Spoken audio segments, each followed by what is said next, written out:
Why do you want people to notice you online? Do you have a website, a business, or a Facebook page, a passion? Why you? Why do you think people should pay attention to you instead of the rest of the world online? For that matter, why me? What's the point of you watching this video? What are you going to get out of it? Well, this is me and my wife. My goal is to spread love, faith, and inspiration. That's why I'm asking you to watch. How? Focus people's attention using ads. I'm going to show you, and you're going to learn how you can focus people's attention on you. The two ways we're going to do this, the simple way and the details. So if you're the do-it-yourself type, this video is made for you. It's going to show you exactly how to do what I'm telling you you can do with pay-per-click, CPM, and CPA ads. If you want a specialist to help, bam, that's me. I'm Jerry Banfield. My company's Bandwork. You can see we've got a few fans on Facebook. My Google Plus URL is here. You can read my story and really get to know me and view all of my profiles. If you want to get a hold of me, the easiest way is to email hijerry@bandwork.com. So if you want a specialist, you should choose to just contact me to help you. Why? You want to let me know why you want people to notice you online. You want me to know how you want people to notice you, whether it's a Facebook page or a website, a business, etc. And let me know what you want them to notice about you and what methods you have of getting their attention. If you have infinite time or infinite money, I'll be both very excited to help, and you will have infinite means of getting people to notice you. If you have a reasonable budget and a reasonable amount of time, I can help give you a solution that does that for you. hijerry@bandwork.com. hijerry@bandwork.com. Now, do-it-yourself time. I would assume this is why most of you are here. So this video is going to take you through the methods you can use to get people to notice you and visit your website and business online, and therefore get the growth you're looking for. First, the question is, where can people notice you? The key question here is, what don't you know that you don't know? When I started my business out, I was so clueless about what I didn't know. I didn't realize that I didn't even know what I searched for on Google. If you don't know what you don't know, then how can you do anything about it? This is going to help you figure out what you don't know, and then you can learn more about what you don't know, and then you will know it.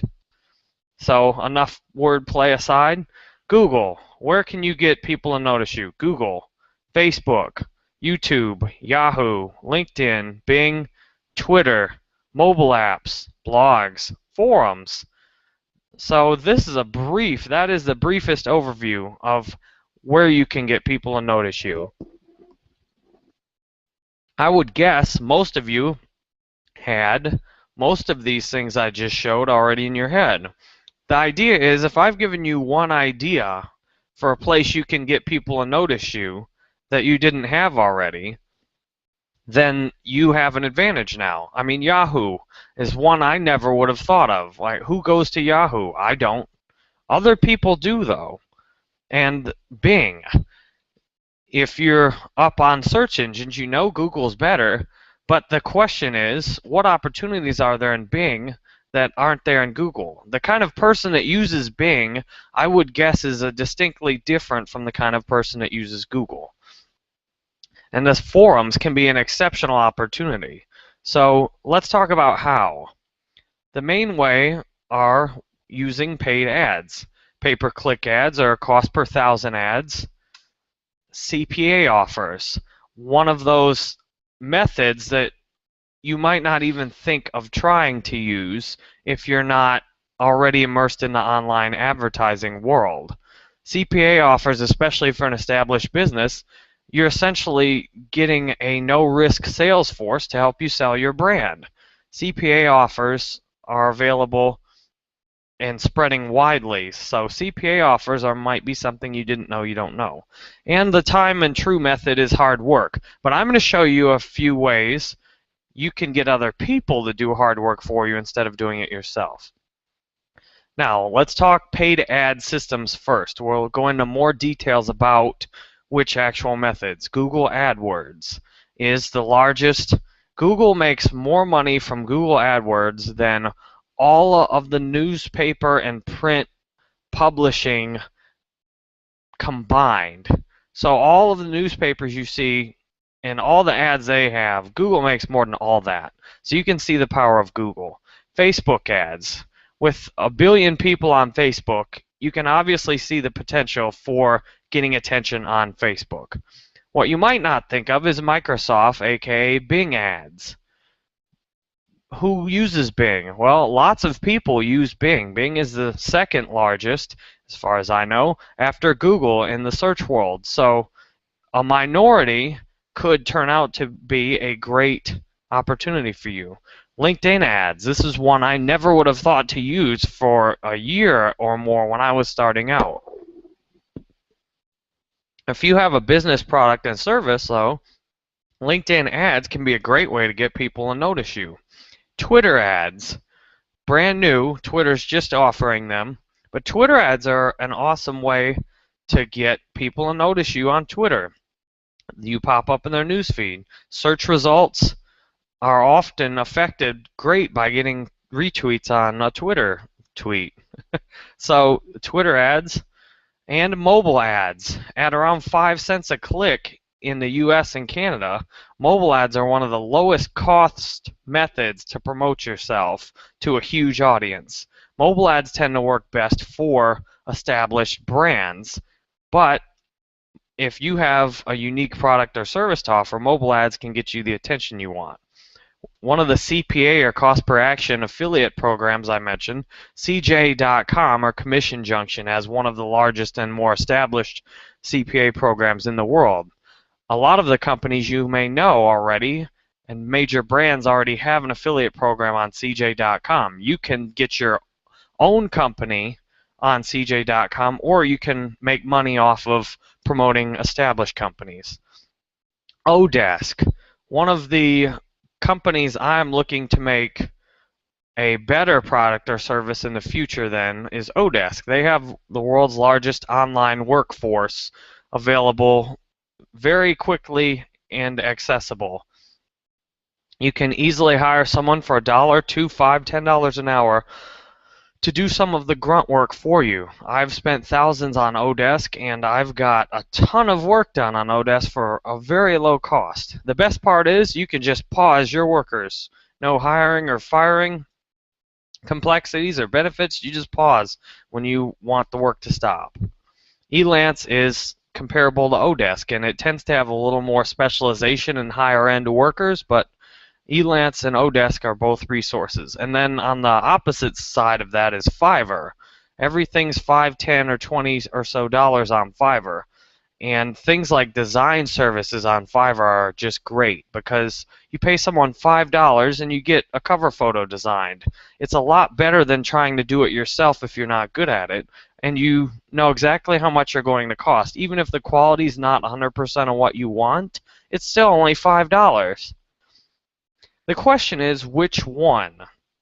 And I've just taken some of the biggest methods off of the top for you. And there's, practically infinitely many more methods, but I've given you the huge majority of the ones right up front. The thing is, you can't know which will work up front the best. And no matter how smart you are, the smarter you are, the more likely you are to be wrong about some of these. And I'm a pretty smart guy myself, and online advertising will show you repeatedly how wrong you are about things. What you have to do to be right is you have to test all. You have to test all of them. And so you can have an idea of what might work the best. But without testing all of them, you're not going to know for sure. So for business, these are a few of the ones I like best for business.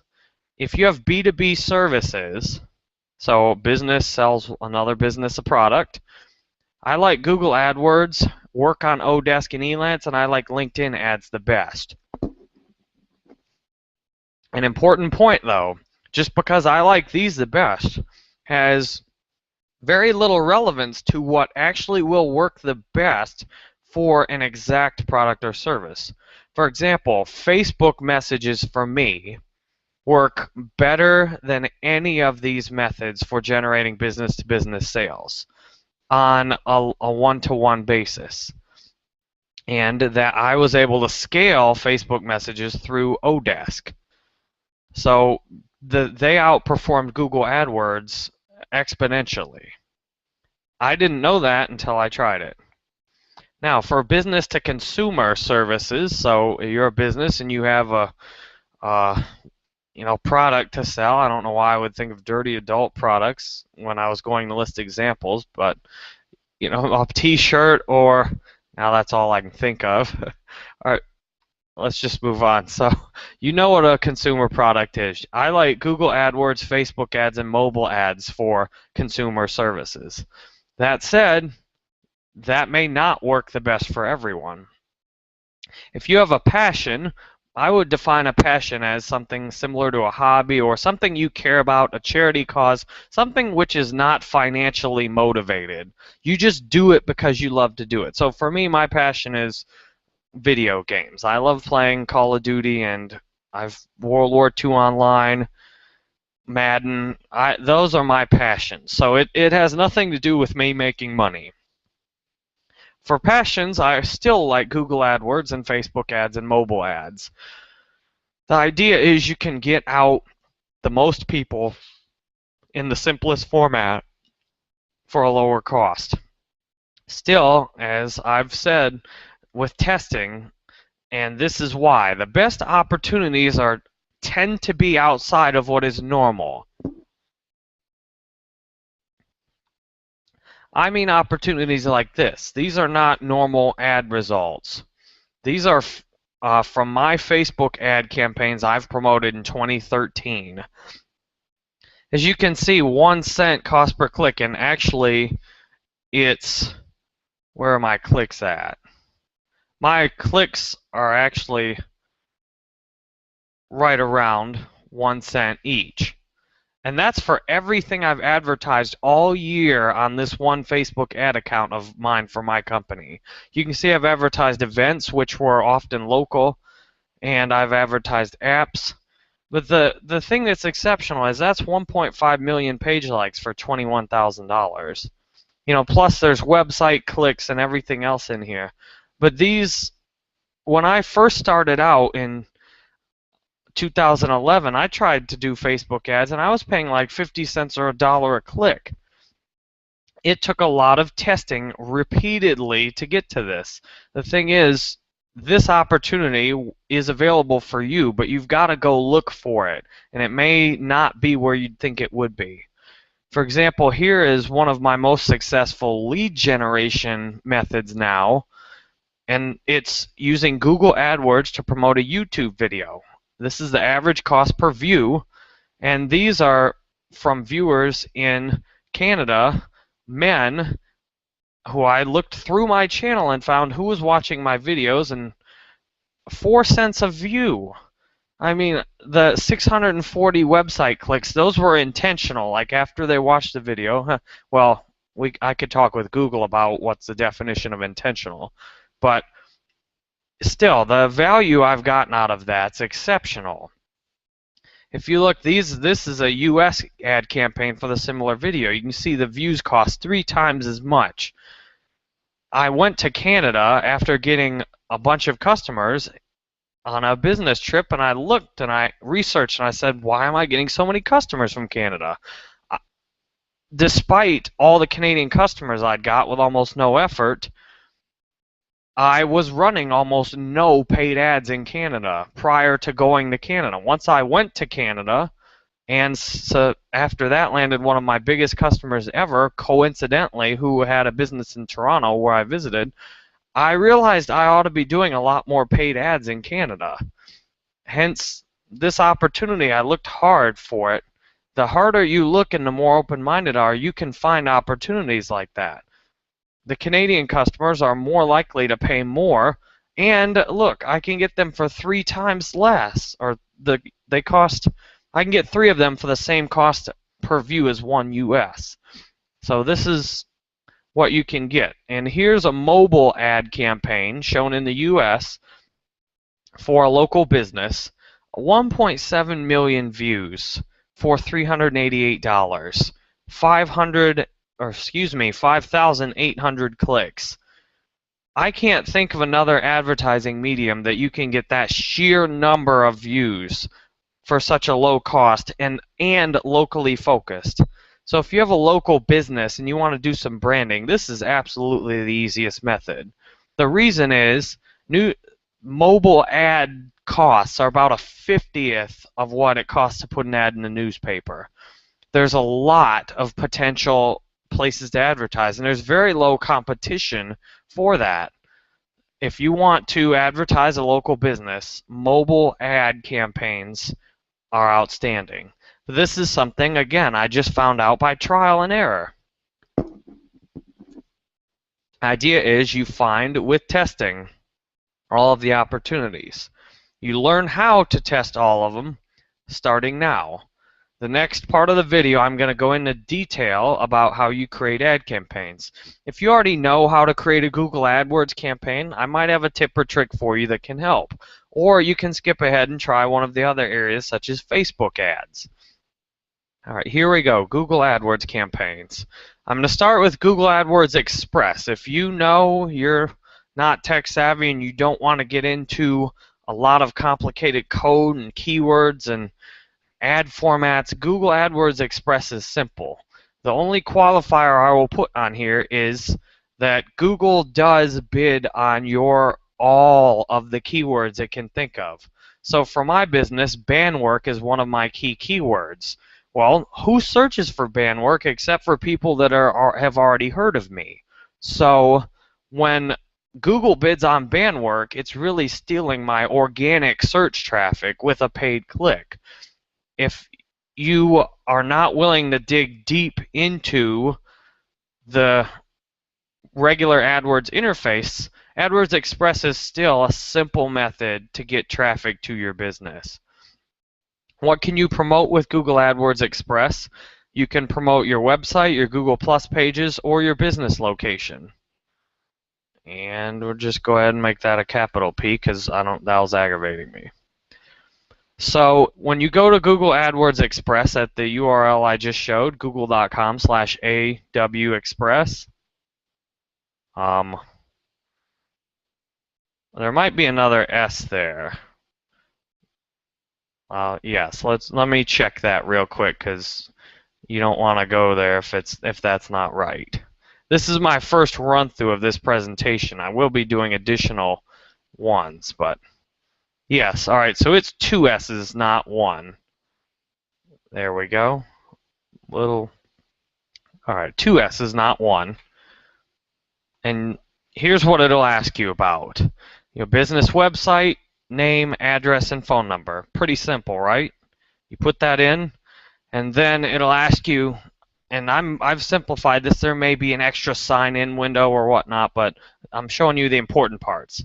You put your ad headline in. So if this was for me, I'd put, Bandwork's the best, or Bandwork helps you with online ads. And then ad description, whatever your value is. And usually you should put it as precise as possible. Don't say full service or all of that. You want to put an exact thing that you're great at. So if you make the best web flyers or websites in town, put, top website service and sound. You can either take them to your website or your place page. The Google Places page, especially if you are like a restaurant and you have great reviews, I recommend going to your place page. Because if people are looking to drive there or go there in person, your place page is usually a lot easier to get someone actually in the door. So if you have a well-done place page, you want to take them to your place page. Now, here's the part where Google gets paid. You pay how much you're going to pay them, and they do work for you. So 400. Usually this pretty much scales, so you're not tending to get that much better of a deal if you pick a higher or lower amount. I would start lower and see what happens out of it. And then your reporting is very simple on this. I set this little campaign up quickly for just to see what Google AdWords Express did, because part of the problem is when you are comfortable doing all of the advanced functions. I had never signed up for Google AdWords Express. I signed up for it, and then I realized they were going to bid on my organic keywords with it, so I figured, well, I'll stick to just Google AdWords then. But if you have signed up for Express, it gives you a simple layout of your budget, the views on your ad, the clicks, and the calls. And they have direct click-to-call ads, which are great if you have a business that, like a taxi or something, that needs to take calls. So that's AdWords Express. Think of that as the simplified, tech, the straightforward and friendly version of AdWords. Now, if you want the real beast, you want to go to adwords.google.com, and I did at least spell this one correctly. What can you promote with Google AdWords? Almost anything. Well, almost anything as long as it's within their terms and conditions, which I would recommend reading up front. Do not just click through and assume you know what they are going to allow you to promote. I would definitely read what you can promote up front. Here's what's best to promote: products, services, and websites. Fairly obvious. Because you'll see with some of these other methods, you can promote more things later. Here's what it looks like when you go to adwords.google.com and you sign in. You'll create your first ad campaign. You choose your budget, create your ads, select your keywords, and enter your billing info. You'll notice this is comparable, but it's more complex and deep than what you could do with AdWords Express. So when you go to create an ad campaign, you'll go to create a campaign first. So the campaign is the highest level, and then within each campaign you'll need to have an ad group. So you can have one ad campaign, then you can have multiple groups per ad campaign. You can do it on search or display networks. Now Google has a giant network of websites that it shows ads on, and those are called display network sites. The key is with those, it matches what type of website with the type of ad. So if you offer, I can't get the adult products out of my head for some reason today. If you offer t-shirts, it's liable to put your ad on a website with people that are already looking for t-shirts. Like dictionary.com. If someone searches for a word like enthusiasm and you have a branding business, your ad might pop up and say, build brand enthusiasm. Some funny things have happened when this goes wrong too, like Google will show a story about, train kills someone, and then the ad will pop up next to it that says, here's your local train times, buy a train ticket today. So things can go quite wrong sometimes, but that's usually funny when that happens. Anyhow, you can pick standard or all features. If you're just doing your first ad campaign, I'd stick with standard. Obviously, if you know more about it, some of the all features can be powerful. The new product ads are powerful. I know that because I actually use them as a consumer. If you've done campaigns before, you can pull settings from an existing ad campaign. One of the key details on Google AdWords is to include search partners.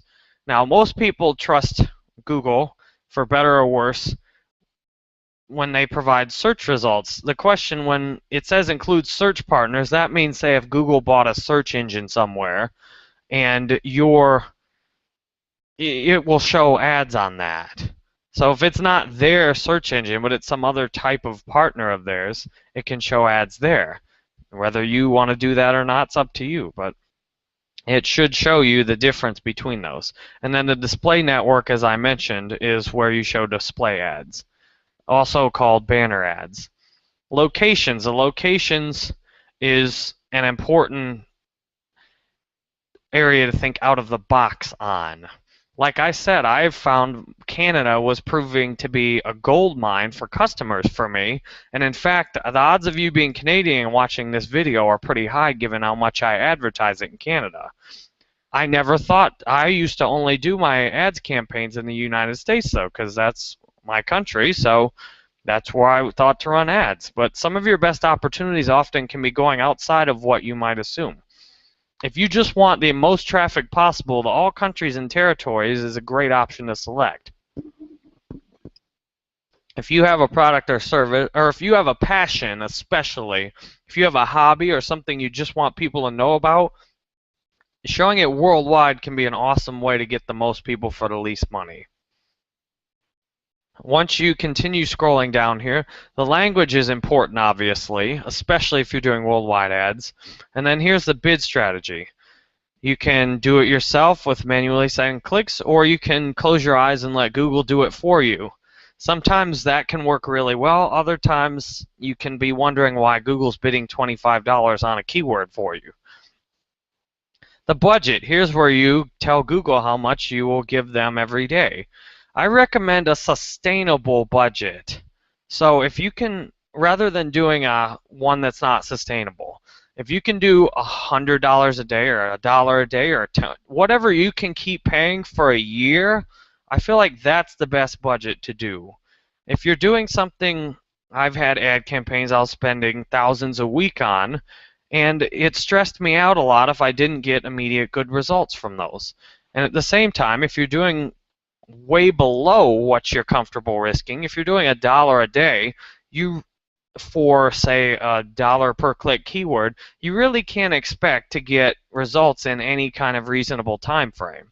So something that's towards your tolerance of risk, but it's still sustainable if it doesn't work as good as you think it should. Next, down to the ad extensions. Lots of these ad extensions can be a powerful way to build details or get the call to action you want. If you have a physical address, you absolutely should extend ads with location information. If you have several sections of your website that are like, if you're a business and you have case studies, pricing, if you have pages you know people visit all the time on your website and or that are good for converting, with site links you can get all those in your ad. Usually you have to be first to show site links. Still, site links is a great option. Call, if you're a call business, you absolutely need your phone number. And if you have a Google Plus page, you generally should put that on there too and take a chance to get a +1 out of an ad. Once you have created the campaign, then you do your ad group. Your ad group is where it actually goes down, I guess is a simple way to put it. The ad group is where the ads actually get created and shown. The campaign, as we just went through in these steps, is the kind of the overall, it contains all the ad groups. So the campaign is your general settings. Your ad group is then your specific products, your specific URLs. And you see what makes Google awesome is all of these ad formats. When we do Bing later in this video, you'll be able to compare and say, wow, Google has a lot of options. That's what makes Google powerful. A simple text ad is standard for search results. A simple image ad or display ad is standard for a display or banner ad. So if it's shown on the display network. But you still can use a text ad, but usually the image or ad banners work better if you're running a display ad. The text ads tend to look pretty ugly at lots of times on the display network, but sometimes they can work good. Mobile app. If you want to promote a mobile app or any mobile content, you can get an app or a digital content ad. If you want to get an ultra simple ad and for click-to-call affiliate offers, the WAP mobile ads often are great. The product listing ad and the dynamic search ads are where Google really shines. I ordered my mom and my wife, separate, but I ordered both of them flowers, and I found the flower website off of a product listing ad in Google. The product listing ads are one of the newer things they offer, and it's a direct link to the product. and you can essentially shop the products. And so if you have products, I would absolutely do the work to get a product listing ad up. You have to go put all of your products up in the marketplace. It can be a little bit of a pain, but the product listing ads are solid for consumer products. And the dynamic search ads are fun. I say fun because you can see a lot of dynamic search ads go wrong, or the dynamic search ads are great if you have a giant website with specific content. Say you have a giant list of profiles on your website, or you have tons of articles on your website. A dynamic search ad automatically pulls the web page URL and sometimes the headline and parts of the description. And the thing is, dynamic search ads make it easy to be laser specific on a search result. So if you want to promote all kinds of different names or businesses, the dynamic search ads will generate a search ad. Like I did these for a personal injury attorney. He had a laundry list of different pages for like truck accidents, school bus accidents, laser specific search terms. And with a dynamic search ad, you can pull that exact term and send them to that exact page. Of course, it can always go wrong though. You can pull the wrong type of page, or it can be a totally unrelated search and pull a, how do I avoid getting in a school bus accident? And the ad shows up for got in a school bus accident. So there's a risk reward there, but these last two, if you have the network or the ability, I would definitely try those two. Now, to the simple ad creation, there's the headline. I help you do ads online. If I'm making this for myself, the description, and then a display URL and a destination. Now, these two need to match. Maybe not exactly, but say I could take off, plus Jerry Banfield and put google.com, and then the destination is google.com/Jerry Banfield plus, whatever. The key is with the headline and description, you only have a limited amount of space. You want to put keywords that people are searching for exactly. So if they're searching for help with ads online, you want the keywords to match what they're searching because Google puts those in bold. So that makes it easy to see that you're getting what you searched for. How do you pick the keywords you show up on? That's the next step. Now, Google says start with 10 to 20 keywords and avoid one-word keywords. I like to do 1 to 3 keywords. That means I have a laser-specific campaign. For example, I have a book about video game addiction. I make ads for the book. I only do video game addiction because then I can make all the ads about video game addiction. I know my ads are related and the click-through rate's likely to be higher. Having a laser-specific focus group of keywords makes it easier for your ads to show higher for less money. If you put a laundry list of keywords in, you continue to reduce the odds of your ads being what someone's looking for. For example, if you are a personal injury attorney and you want people that are injured, you want a very focused campaign. If you continue to put more and more keywords in there, you're continuing to risk getting irrelevant searches. For example, if you just want people that say broke a leg or got in a car accident, if you just do a small group of specific car accident keywords, that's better than putting every laundry list term in you can get at once, especially with attorney ads being the second highest per capita keyword area on Google, only beaten out by insurance. Finally, with keywords, if you can get an out-of-the-box keyword in, you can get exceptional opportunities. If you can think of something people are looking for in a different way than they're looking for it, or figure out what they actually search for instead of what you think they should search for. Insurance agents are a great example. Almost every insurance agent simply puts insurance or health insurance, just that specific keyword, and several variations in there. Lots of times people that are actually in the market for insurance may search for other things. They might be searching for insurance companies. So some of the smarter insurance agents actually put keywords on people searching for other insurance companies. Lots of times those can be cheaper and less competitive. You say you're a State Farm agent, you put a local keyword in for another agent, and someone looking at that agent, they're in the market for insurance.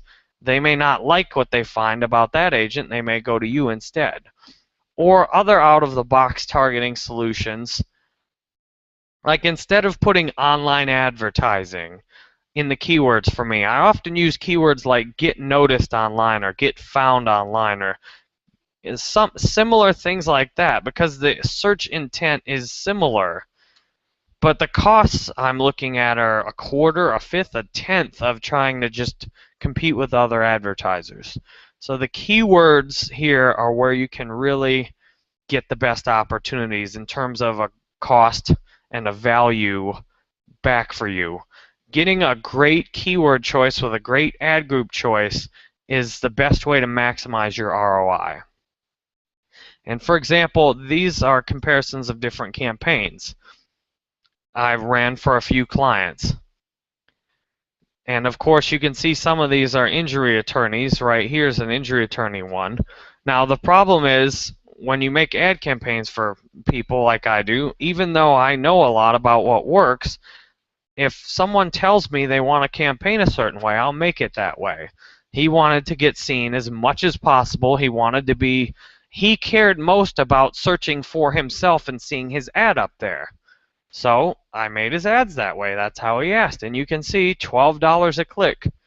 He got business out of it, but the problem is using some more out of the box and more specific and niche techniques could get the click-through lower, get the cost per click lower, get more clients for less cost. Some of the other campaigns you can see that I've ran for either myself or other people, you can see that that's exactly what happened. A 2.5 click-through is solid. You can see my cost per click was 39 cents and I was towards the top. Now, if you can, it wasn't on personal injury keywords, of course, but if you compare that to this, $12 a click versus 39 cents a click, which would you rather pay? And all right, so this is reporting on Google. The key thing is with the reports, it gives you just the information that you need. The most important thing, of course, is your average cost per click, and you can sort it that way. But you also have your aggregate statistics down here as well. With the reporting, you want to get comfortable sorting and looking at the data that matter. So yes, the click-through matters, but the cost per click tends to matter more than the click-through. You want to focus on the data that matters. And if you set up conversion tracking in your accounts, the cost per conversion tends to be the most critical factor. So I've given you a solid starting point to do your own Google ads. And you can search and look through help and online, and you can read and read and read about how to get better at Google ads. You can even take a certification course on Google ads. I would recommend that if you want to learn it and get really good at it yourself. We aren't done with Google ads though, because Google owns YouTube. You can use the Google Ads interface to make YouTube ads. Now you might suggest, well, that's obvious, right? Well, it wasn't obvious to me. After trying to promote myself online for well over a year, and trying to promote YouTube videos for other people, I finally figured out YouTube ads were the easiest and best method. So what can you promote with YouTube ads? It seems kind of obvious. You can promote YouTube videos. But you can also use a YouTube video and link it to a website so that you can promote your website effectively through a YouTube video. what is the best, what should you promote, with what kind of videos should you promote. I like educational and funny videos. These are videos that people want to watch naturally. If you have a boring, straight up sales pitch ad, people skip it and it blends in. That's why I'm promoting this video on YouTube ads. I want people to watch as much of my content as possible, and I'm giving you the straight up goods right directly in the ad. If you have funny videos, I would recommend promoting those. Even if you have a business, I would make a video that's funny about your business and promote that, and then use that to get everyone else in the door. Alright, so here's how you make a video ad campaign. I made my campaign name Elite Video Ad Campaign with $100,000 a day budget. And here's the key. These are two small details. I click the Advanced button. There's not as many details on YouTube ads, so you got to use what they give you as good as you can. I always pick accelerated delivery. Shows the ads as fast as possible. One of the artifacts or results of doing that is it shows the ads often a lot more in the morning. For my videos, the kind of person that I want to watch my videos is often up early in the morning. They're liable to be looking up things that are helpful or reference. So the accelerated method ensures that I get more impressions in front of those. Now the standard delivery kind of spreads it out through the day. So either one can work better. But if you want to reach people, if you're an early morning person, you want to reach people up early in the morning, the accelerated method can be a little tip and trick to do it better. The same as I said about the locations in AdWords, you want to think outside the box with your videos. If you want as many people to watch your videos as possible for the lowest cost, you need to select all countries and territories most of the time. You can literally get YouTube views for 1 cent each if you use this option. A second key component of that is how many minutes are people watching of your videos. YouTube has a great statistic that shows how many people watch your video from start to finish. My data says that Canada has the longest average view time for my video. While the views are 4 cents each, compared to 1 cent each in the world, with worldwide views, I only get a 4 or 5 minute average view. In Canada, I get a 17-minute view on average. So that means I'm paying 4 cents for someone to watch 17 minutes of this video. Or I can pay 1 cent for someone anywhere in the world to watch 5 minutes. Given the return I get out of that, just showing ads in Canada, not even the US, just showing ads in Canada tends to be my best option.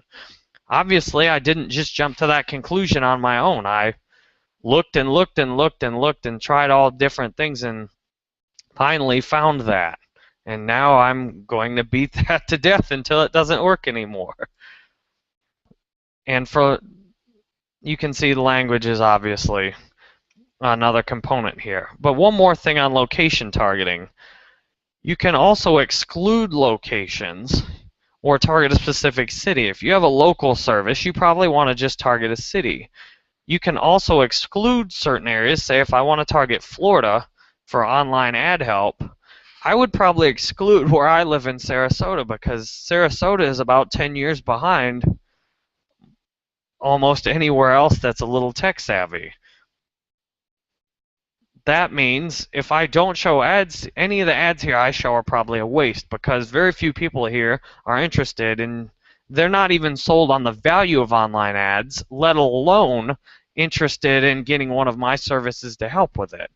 So exclusion targeting, and that was one thing I glossed over on the Google keyword targeting before. Using negative keywords can be one of the most effective ways to improve your ad campaign performance.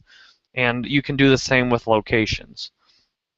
So what does an ad campaign look like? Here's one of my ad campaigns I was running for Sweden. And you can see what's cool, 8 cents a view for my video to get watched in Sweden. Now these numbers are key in terms of you getting a return. So if only 2% of people are getting to the end of my video, that means I've only got 4 or 5 people that went to the end of it for $18. While it is a 44-minute video, close to 45-minute video, these numbers need to be as high as possible. And for lots of videos, if you have a shorter video or if you've picked the right audience for it, I've got my video played 10, 20, 30% of the time all the way to the end, which for a 45-minute video is a hell of a thing. So what you want to do is pick and find a combination that works for your average cost per view, your maximum website clicks, and your maximum video retention to the end of your video. Still, I can't think of a better way to promote YouTube videos when you can pick a country, an audience, and you can get that just for 8 cents. And look at that, 200 and some views for $18 in Sweden. I mean, how else could I get that accomplished? Some of the settings here, once you've created your campaign, you make your actual video ad by using this button to make a new video ad. You can only promote one video per ad campaign, and if you try and do more than one, it will get disapproved, and you don't want to get the nasty disapproved emails. You can also do different targets, and the targets are important.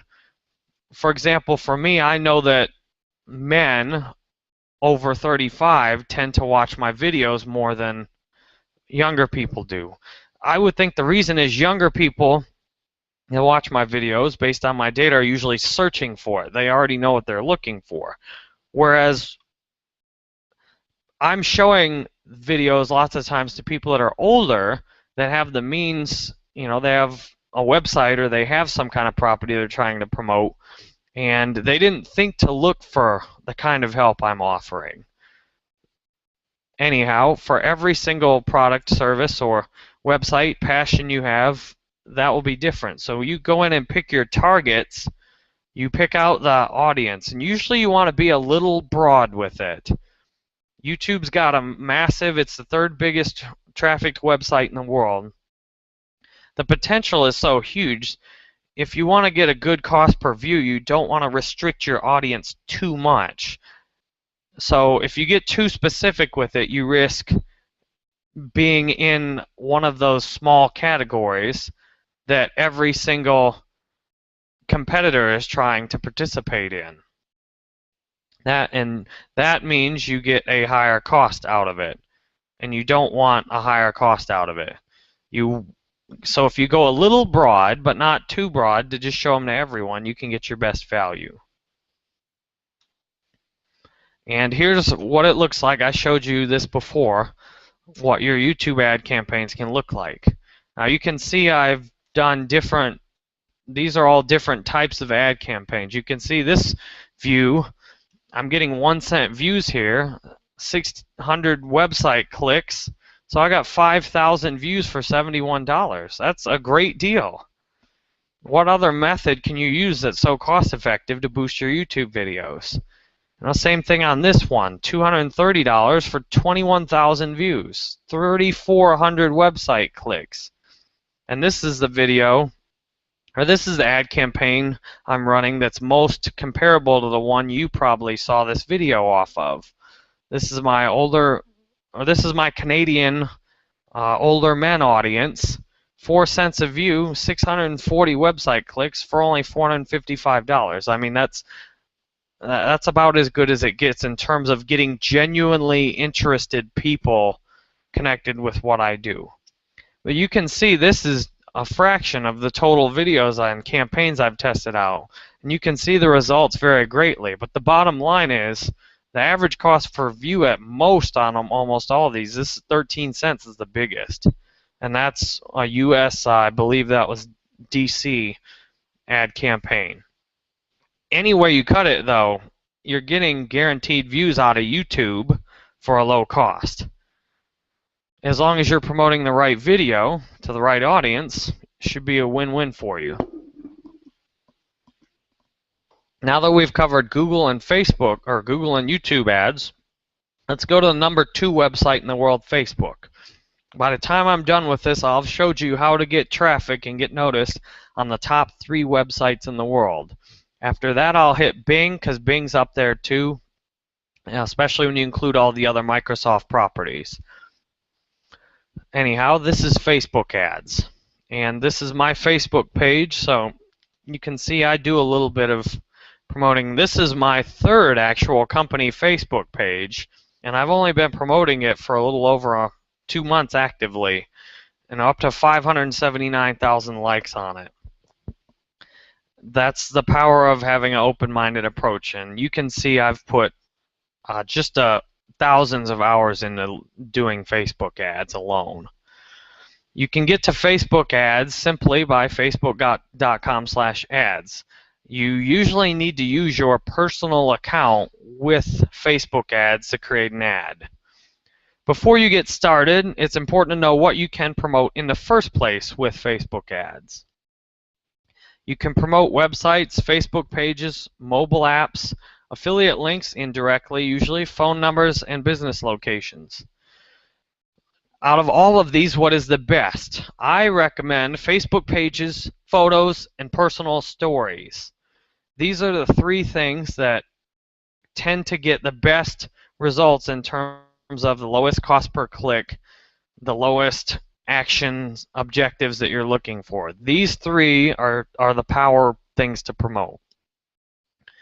What does the Facebook ads interface look like? When you go to facebook.com/ads, there will be a little bit of help information. You can click on an ad, create an ad or whatnot. It may take you through that first, but this is the main ads manager interface for it. This is where you see all of your campaigns with your start date, end date, and they've added a new cost per action category here, which is helpful too in the last day or 2 since I made this screenshot and presentation.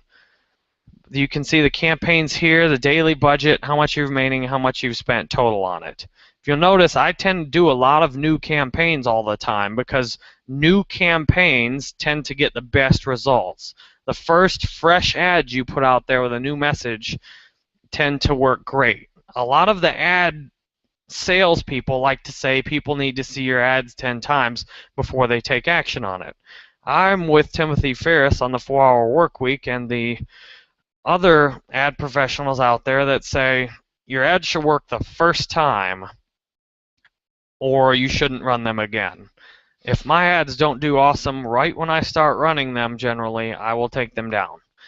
And even if they do work, they usually only last so long. So what you're going to need to do is continually create more campaigns. I'm going to take you through creating a Facebook ad campaign from start to finish and analyzing the results. People are so excited about creating an ad campaign.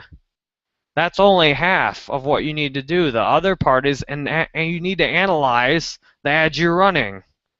If you don't analyze the ads you're running, then what point is there in creating an ad campaign in the first place? So it's a 2-part system, and I'm going to show you both of them. First, you have to choose a page to promote. In doing this, will use my own page, of course, because why not a shameless plug for myself? But you can put in a page, a website, or any other URL you want to promote. If you're trying to promote an affiliate URL, or if you're trying to promote a URL that has any forwarding, I would be careful here. It's very easy to get your whole ad account banned by putting in a bad URL. And I would try that out first prior to putting a lot of effort into it. Just make any ad quickly to see if your URL will work.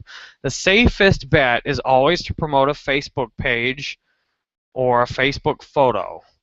That's the safest bet. Facebook will let you promote almost any kind of page. So that's how I do most of my ads. I promote my page directly. There's 3 options. You can do page likes, and if you need to get your page likes up first before doing anything else if you're promoting a page.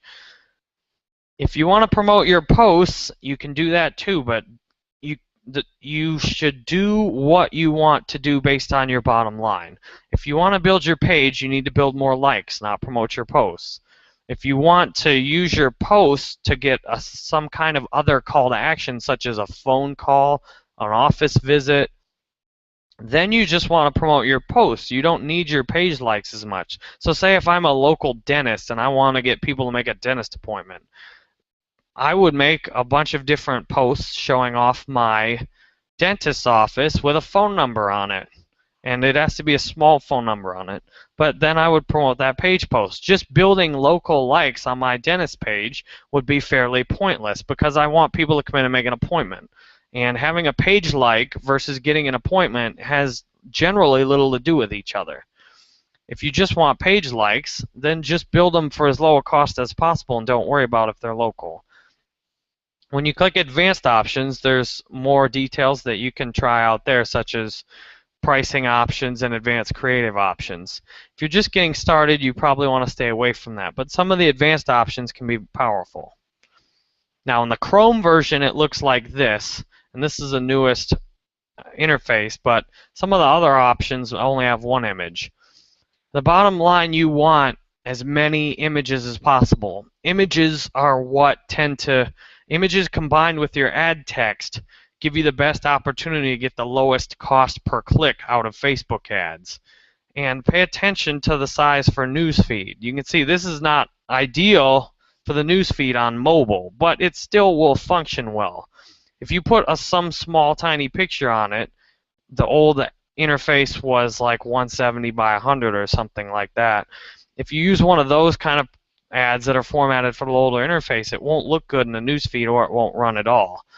So pay attention to the size for the newsfeed and use as many images as possible. If you can make 20 or 50 images for one campaign, that gives you the best shot of getting great results.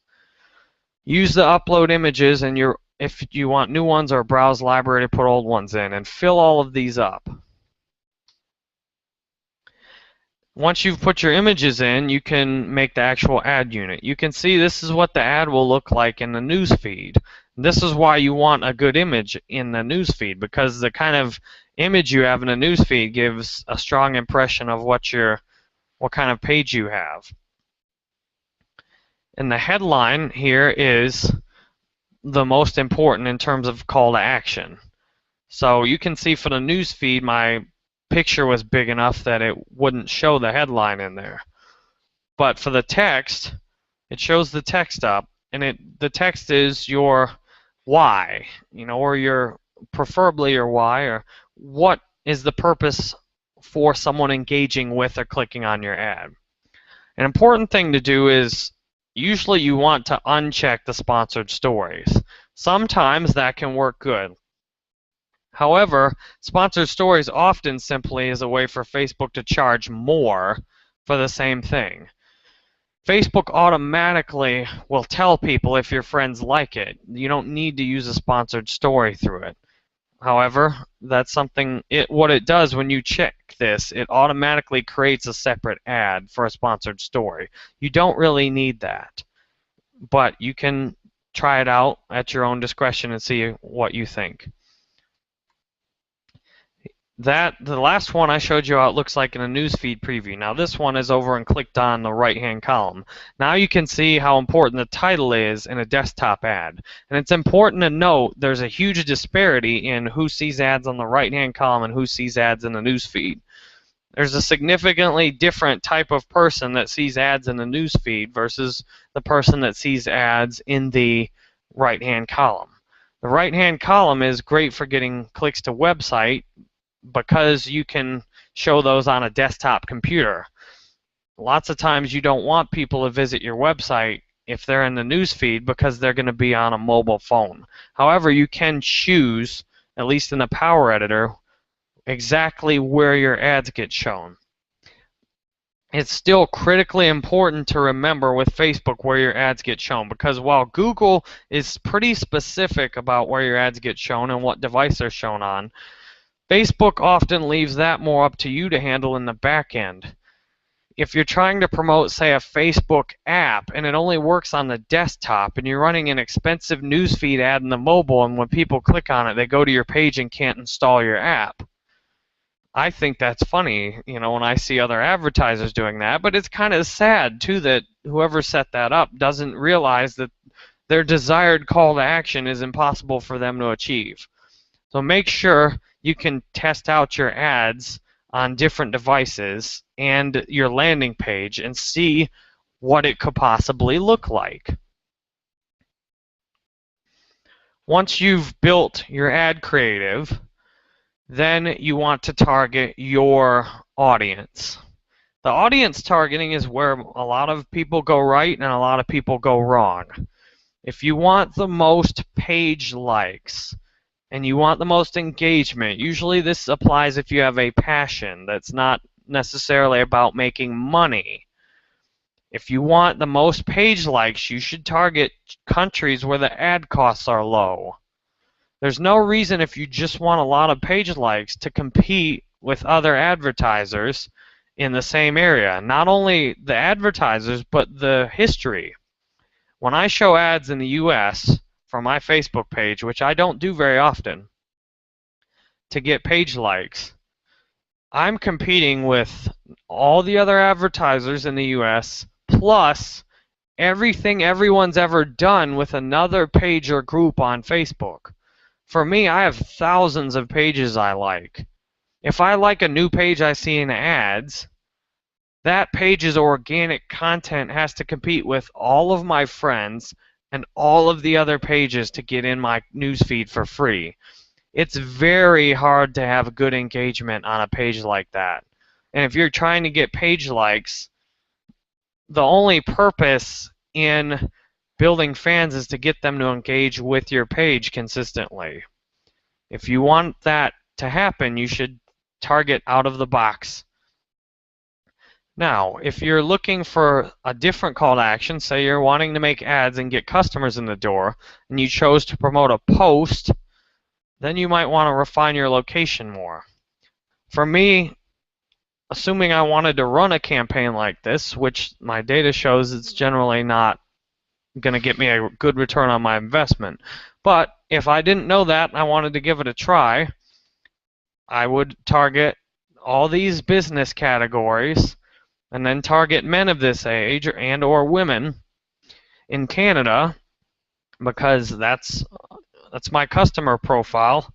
It's either Canada or they live up north in the US.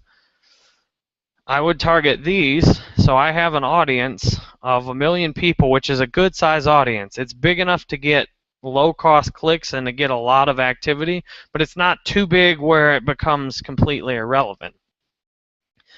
If you're doing local campaigns or national campaigns, if you're doing local, you probably don't want to target too much, because when this audience shrinks down, I would probably only target on age and or gender locally. When this audience shrinks down to a small number, the costs go way up.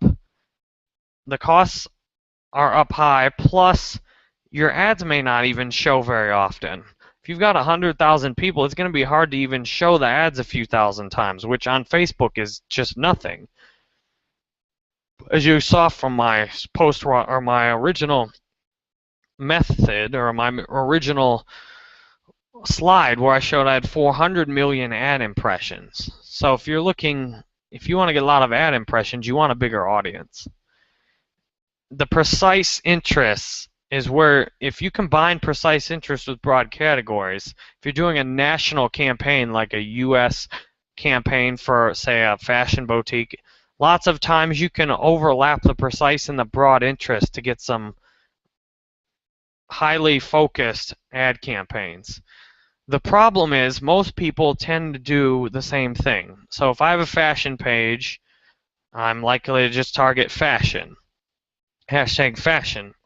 Whereas lots of times you can get some outstanding results by doing some out-of-the-box targeting. For example, if you target women that like to be happy or that are talking about being happy, then you could show how your fashion page is likely to make them happy.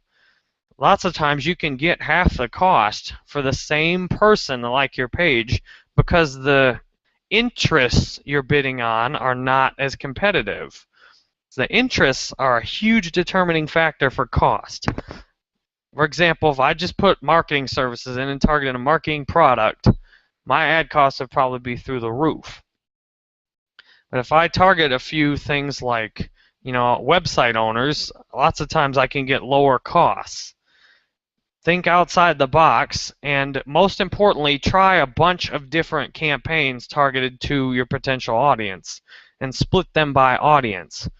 When you can see how your audience responds and how different audiences contribute to your costs, it's easier to maximize your return on investment. Finally, once you've made all of your ad campaigns, you can get to the bidding. You make your ad campaign name, and I always recommend splitting and making new ad campaigns when possible. You put your daily campaign budget in, or a lifetime budget, and then you put your campaign schedule. You can either start your campaign indefinitely today, which Facebook would love for you to do that so you could give them the most money possible, or you can start an end date. If you're new, I would recommend doing a start and end date just so you don't fire and forget, so to speak. If you just click run your campaign, lots of times you might check back in 2 months and be like, wow, it just kept spending, huh? So if you're new, I'd recommend starting an end date. But if you manage and constantly look at and analyze all your campaigns, it's a lot simpler to just run your campaign continuously. Because if your campaign's not working, you will go ahead and pause it. If your campaign's working, you don't want to just artificially stop it. Once you have set your budget, you get into the paying Facebook. I always recommend, if you want page likes, which the ad I set up here is for page likes, I will always recommend starting with optimize for page likes. The reason being, the potential is just amazing when it works. If it works good, the cost for a page like can be really low. When it works bad, it can be just like Facebook's pointing a gun on the screen and taking your money and not giving you anything. If you're going for website clicks, or you have a picture or something, it might be better to manually bid for clicks. Now the difference here is the automatically optimize my bid to get more clicks is similar to the optimize for page likes, because it allows Facebook to decide who they should show ads to differentially. Now they can do that with manually bidding for clicks, but often manually bidding for clicks is not going to have the same potential to get great results as Facebook. It's just optimizing for page likes. So you usually should start with this, and if you're paying like $1 or $2 for a page like, which is just god awful, then you probably need to go down and try to manually bid for clicks. If you're having a website you want to get traffic to, I would usually manually bid for clicks also.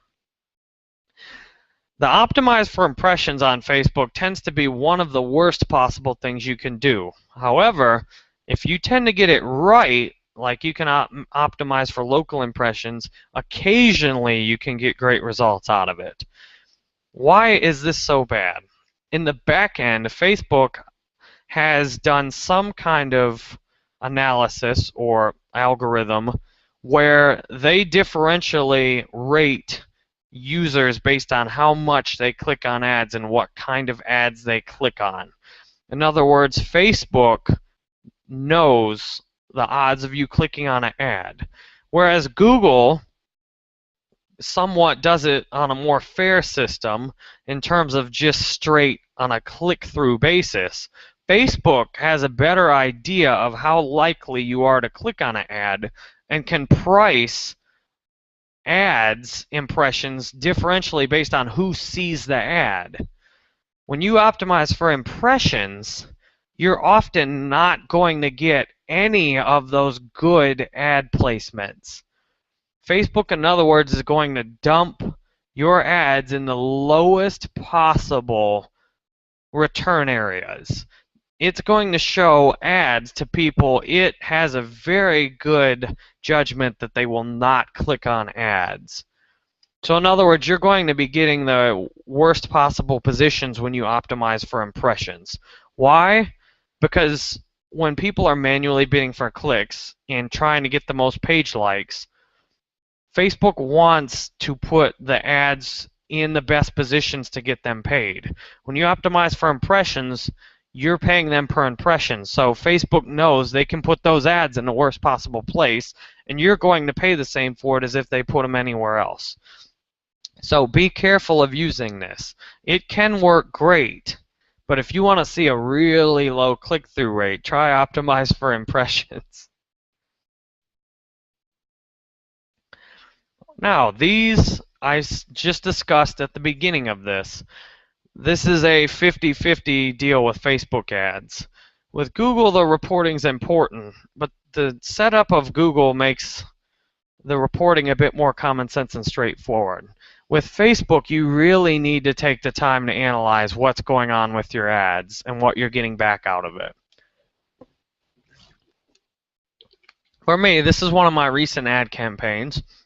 And you can see I'm getting 2,300 likes per day on October 28th. And you can see I've shown 1.5 million ads. Obviously, I'm showing these in low-cost areas for $67, and I got 14,000 page likes out of it. For me, this is obviously a good result. The thing is, how do you compare the results from one campaign to another? You saw I had a bunch of different ad campaigns running, and that was just a snapshot of a few of them I have. If you want to compare all of them with each other, you'll have to get into a report with it. So this is not even all the ad campaigns. This is the screenshot below what you see above. And you can see this is where my actual ads within the ad campaign are. A few important points here. Google, the click-through rate is critically important to price. On Facebook, it's completely different if you're using optimized CPM.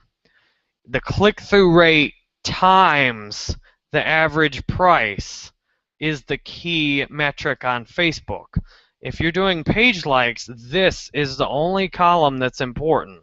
Cost per page like. It doesn't matter how high your click-through is if they're charging you an arm and a leg to show your ads. If you're getting a 0.3% click-through, but it only costs 1 cent to show 1,000 ads, that means I'm getting 3 clicks per cent.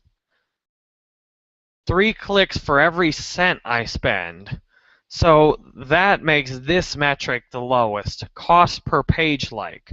Now, if you look at the difference, the click-through rate is actually higher. The click-through rate is higher on this ad unit than it is on this ad unit.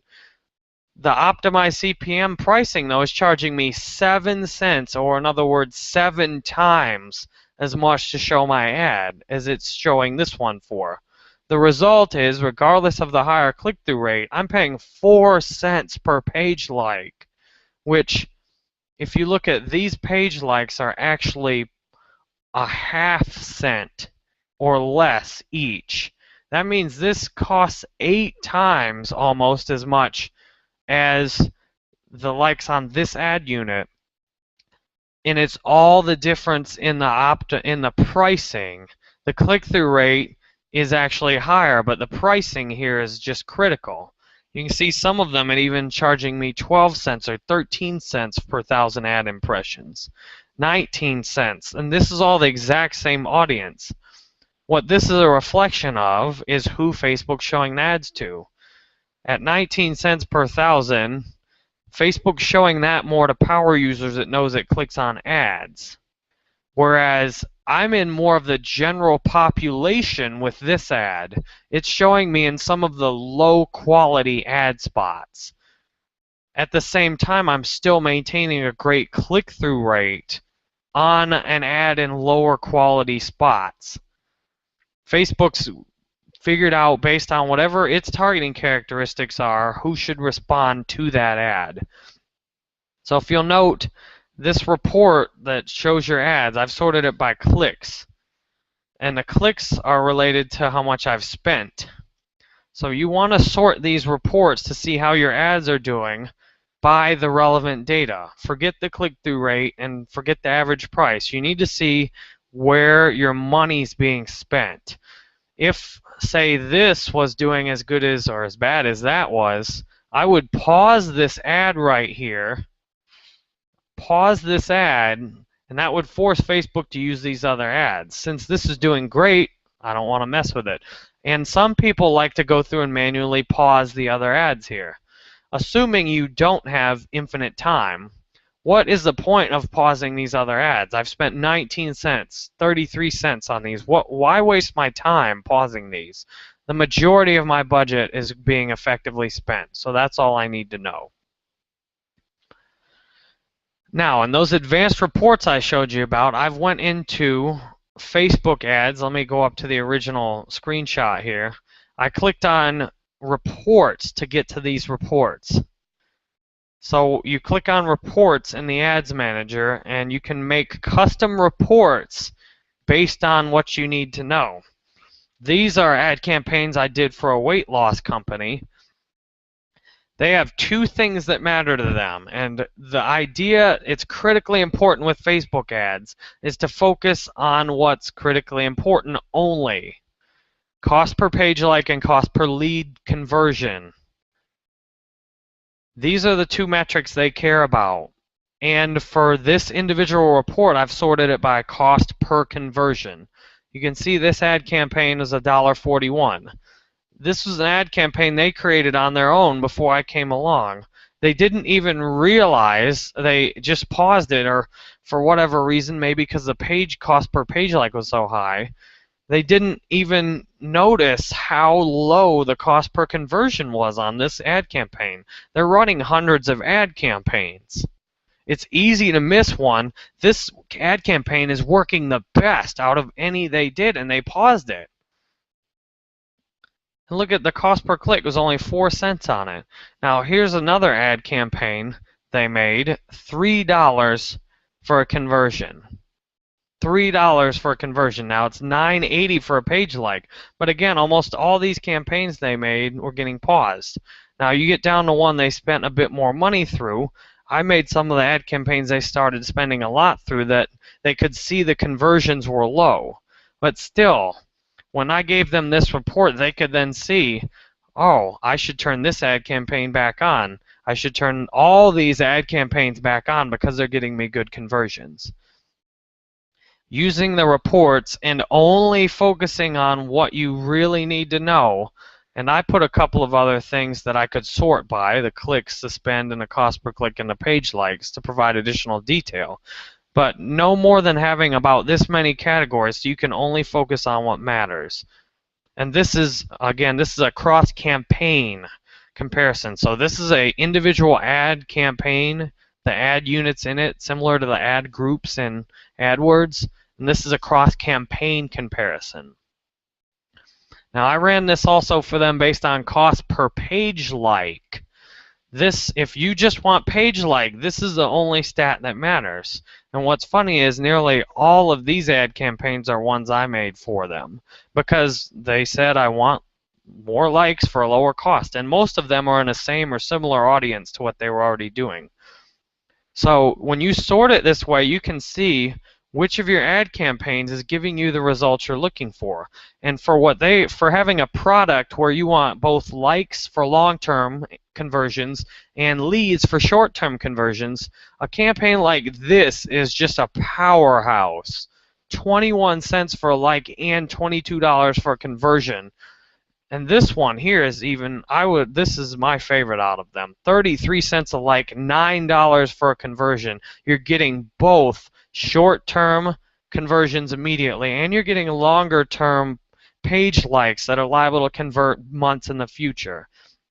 When you sort on these two metrics like this, you can see where you should be spending your money. Why is it important about where you're spending your money? The more ad campaigns you get going at once, the more you're liable to have one giant waste. And it's not by you're stupid or you don't know what you're doing. It's just by having too much going on. When you're running hundreds of ad campaigns at once, and say at some point you looked at this ad campaign when it originally was one of your lower cost per page likes, you said, okay, this is good, and you let it run for a long time. When you sort and find that you have a campaign that's costing you $4,600 for a conversion, and 79 cents for a page like, you know that immediately needs to be stopped. You can find ad campaigns that are your biggest wasters, like $142 for a conversion and $2 for a page like. That's just a total waste compared to your other campaigns. So what you want to do is pause as many of these bad campaigns as possible.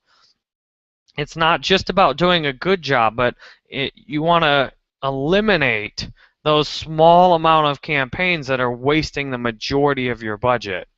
And the same thing with a cost per page like. I mean, some of these are I would keep this one even though people aren't liking the page. You're getting conversions on it.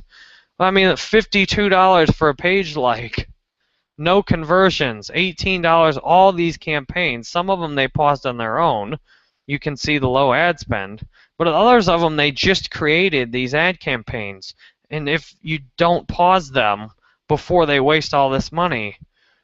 So when you can see the power through this of sorting out the page likes, the cost per conversions, you can see the power of doing a good job with the analysis in Facebook ads. And just in case if you're wondering where conversion tracking in Facebook is, it's in the facebook.com/ad/manage, and you can set it up right there. Okay, so we've looked at reports. We've looked at what's important you want to set up in your ad campaigns and all of your reports, your key metrics. This is a good example of that. These are the things I care about, and that's how the analysis is. So, what do we have left? Well, we're getting towards the end of this video, but in future videos I will continue highlighting more of these. We're going to cover two more things quickly.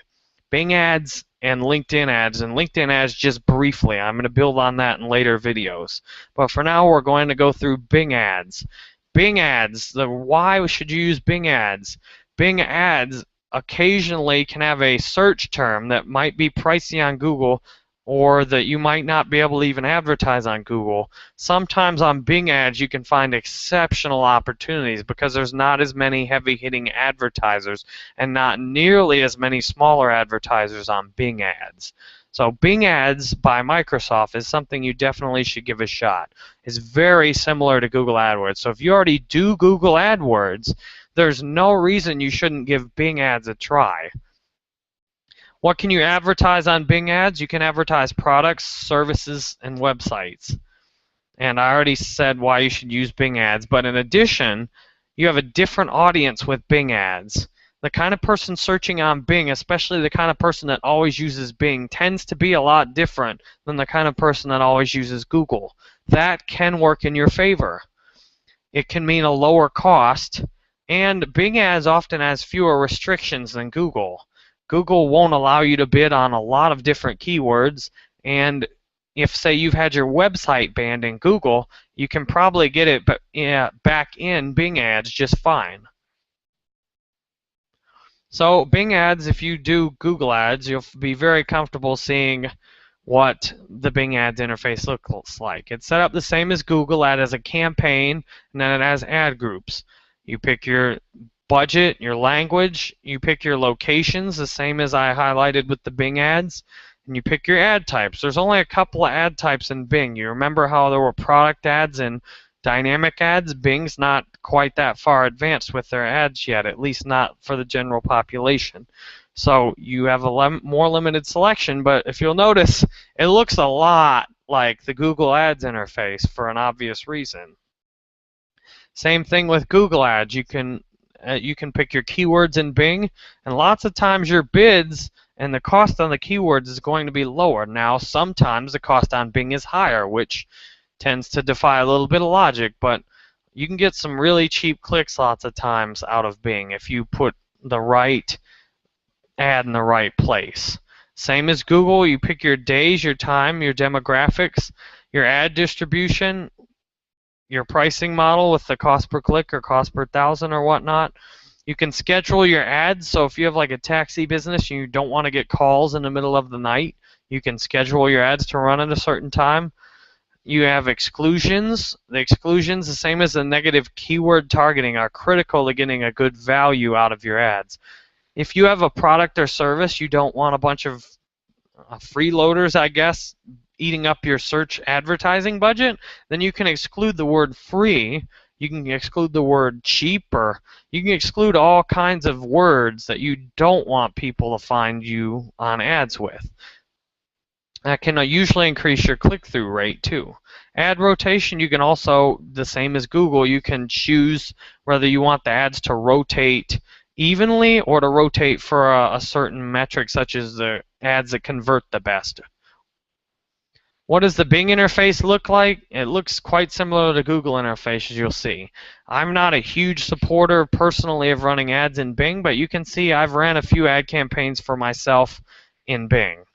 You can see the average cost per click was pretty low on a lot of the ads I ran with Bing. So that's the opportunity I'm talking about with Bing. Now, if you look at the negative keywords I use, you can see I poured the negative keywords in. Every time I looked at the Bing traffic to my website and I saw keywords I didn't want to see, I put in a negative keyword for it. Now, remember how I said if you do AdWords, there's no reason not to use Bing? And I've actually didn't do this because I just wanted to learn the Bing Ads interface itself. But you can easily put your Google sign-in info in and bring your AdWords campaign straight into Bing. So if you say are promoting a local business or a national product or your passion, and you already have all your Google ad campaigns and they're working great, then why not pull them into Bing real quick, connect your Google account, choose the campaigns, resolve any issues, and why not give it a shot in Bing? So what we've covered so far are the top 3 websites in the world, and then Microsoft Bing Ads, which cover several of the other higher websites, plus Yahoo. Bing Ads also go in Yahoo, I should have mentioned. So we've covered how to do Google, YouTube, LinkedIn, or Google, Facebook, YouTube, Yahoo, and Bing/Microsoft ads. The last thing I'm going to show you real quick are LinkedIn ads. For growing your business, LinkedIn is a great place to get exposure. LinkedIn.com/ads, quick and easy to go to. You're usually going to need to work from whatever LinkedIn profile you have, and you're going to need to set up a LinkedIn business page. So, in other words, a profile page for your business. What can you promote in linked ads? Well, you don't have to, but it depends on what you want to promote. But if you want to promote yourself on LinkedIn, you're using your LinkedIn business page or your LinkedIn profile. You can do both of those on LinkedIn with the ads. You can also do your updates and links to your website directly on LinkedIn ads. What is best? I like best the idea of promoting your personal LinkedIn profile or promoting your LinkedIn business page. The same as on Facebook, how I said I liked promoting a Facebook page, post, or story the best. I feel like people are most comfortable getting to know you on the same website they're already in. So if they're already on Facebook, it makes sense to give them Facebook sponsored or content or Facebook hosted content. If you're on LinkedIn, I feel like it's best to promote your LinkedIn profile or page. Get people to know you, and then out of there, when they're comfortable or they can trust you for who you are, then they can go from there and go to the resource you want them to see, like your website or whatnot. But from your updates, you can also promote, they have a new sponsored stories option where you can sponsor an update, which I am just about to try. This is a brand new feature, and I will be giving this sponsor an update a try. In order to use sponsor an update, I had to make a LinkedIn business page, which I already had one from a while back, but I didn't have much content posted on it, so I had to go through and make a bunch of new posts, and I literally just pulled them off my Google Plus and Twitter.